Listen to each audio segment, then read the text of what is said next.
What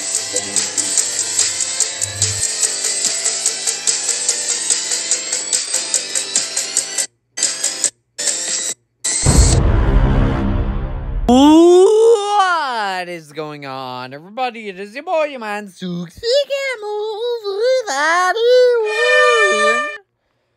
Back at it with another video, and today we're doing yet another toxic tier list ranking. And we are doing a tier list ranking of all the Crown Jewel 2024 matches, and we will be ranking from the worst to the best in tier list form. And sorry, I was supposed to do this yesterday, but I just ended up deciding to do it today instead. But before we get into actual beginning of the video, what's up, guys? Don't forget to subscribe if you're new to the channel. Because number one, it's absolutely free. Number two, also maybe help with the YouTube algorithm, recommend the vid, and more people maybe they could join. And do feel free to comment your thoughts on Crown Jewel 2024 down below.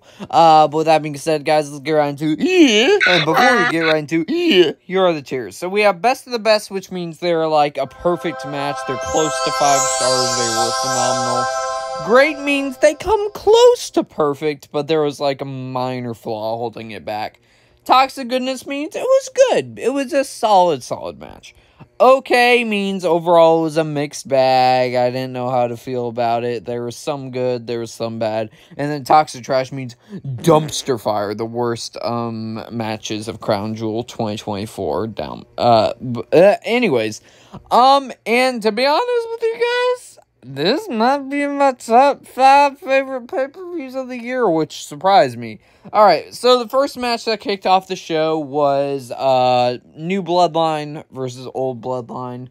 And I'll put this in the good. I'm glad New Bloodline got the victory because they kept on losing a bunch as of late before this match. So I'm glad they got some sort of momentum with Solo pinning Roman. That was a good narrative to tell there. Jay and Jimmy did pretty good. Jacob Fatu, man, he still shows out quite a bit. And, man, he's probably going to be the person to dethrone LA Knight. I'm calling it right now, right before War Games. That's what's going to happen. So that was a good showing by him. Solo showed out pretty good too, and Tama Tonga was just there really. But yeah, I liked the ending too, where you think Sammy's gonna hug Solo, then he hits him with an exploder, then he accidentally haluva kicks Roman Reigns when Roman goes for the Superman punch on Solo. So, and it was a gnarly kick at that. It was pretty cool. So I'll put it there at toxic goodness. Next up, we got Liv Morgan and Nia Jax. And this one, I think, out of all the matches here, doesn't benefit in story. So, for that reason, I'll put it in okay. I think the in-ring action was fine. It was nothing to write home about because they're basically the same spots you've seen before in Nia Jax and Liv Morgan matches that most of them happened earlier this year on Raw when Becky Lynch was still around. So she, you know, they had some matches before. I was honestly kind of shocked that Liv Morgan actually won this. I actually thought Nia Jax was going to win this, but I thought that was cool for her. I'm glad Liv won, and she's having an incredible run this year so far. Why it can't go any higher is just because I'm tired of the Liv Morgan, not Liv Morgan, sorry. I'm tired of the Tiffany Stratton tease with the Money in the Bank cash-in. I'm getting a little tired of that because they had that happen at Bad Blood too recently, and it's just, come on, can we stop doing that? Oh my goodness. Yeah. Anyways, it was okay. It wasn't a bad match. It was just forgettable, so it goes there. Next up, we got LA Knight, versus Carmelo Hayes and Andrade for the United States Championship in a triple threat match. And this is best of the best for me. I think this is probably going to be maybe my top 10 favorite matches of the year. I thought it was a great match. All 3 of them looked really, really good. LA Knight, I think this match ended the feud between Carmelo and Andrade well. Even though if they have an 8th match, I wouldn't be mad because Game 7 ended in double loss, so there's that.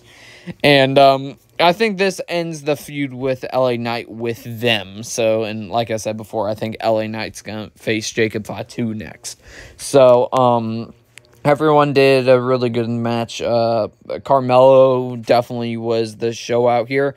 I do have a minor gripe, I will admit. I was a little shocked that Carmelo was the one to take the pin. I originally thought it was going to be Andrade, but I was wrong. But I'm glad LA Knight's still champion because he shouldn't lose the title yet. He's still got a couple more title defenses to go with his title reign. So I'm going to put that best of the best. Great match. Oh, boy. Next up, we got Seth Rollins versus Big Bronson Reed. I think from a match level, it's good. It's overall just a finisher fest, like Drew McIntyre versus Seth at Mania this year, but not to the extent of that. Not to the level of good that match was. This time around, it was a little bit less, The only reason why I can't put it any higher, originally I was going to put it great, but Bronson lost this, which I thought Bronson should have won this, but I guess not. Well, if overtime, I'll tell you what, if overtime Bronson gets a win over Seth in another match and beats him, I'll put this a little bit higher, maybe in the great tier. And if Bronson wins the feud, if he wins the feud, I'll put it in the great tier. But probably, knowing how this match went, probably that's what they're gonna actually have Seth win the feud. So there's that. And also, I think this match did not protect the stomp very well. Like, it came close to being as bad as, like, The Fiend when he kept on no-selling the finisher. But overall, he was a supernatural character, so it made sense. But Bronson Reed, it didn't make sense. So, yeah, I'm going to put that Toxic Goodness. It was a good match. It's just I didn't like the stomps, the stomp not being protected, and I wish Bronson won. Next up we're going to save that for last because that's the main event, so we're going to talk about that. Next up we have, not actually a match, but just a brawl. It was between Randy Orton and Kevin Owens, and this was, my favorite part of the night. They had a really great brawl. I loved that they finally RKO'd Adam Pearce and got him attacked, so that was pretty cool. The referee got stunned by Kevin Owens as well. This was kind of like a match, kind of an unsanctioned match without a referee until all of them started to come out. So you had Kevin Owens do a diving elbow drop to the outside through a table to Randy Orton to maybe write him off television to come back for the Rumble. They might have a match at Survivor Series. I don't know because I don't know if Randy's taking a hiatus or not. But it was a wild brawl that I absolutely loved. So it goes there. By the way, this year, speaking of brawls, WWE has been killing it with the brawls as of late. Next up we have Damage Control versus Jade Cargill and Bianca Belair versus Metaphor versus Chelsea Green and Piper Niven for the Women's Tag Team titles. And I will put this in the good tier. I think I'll put that right there.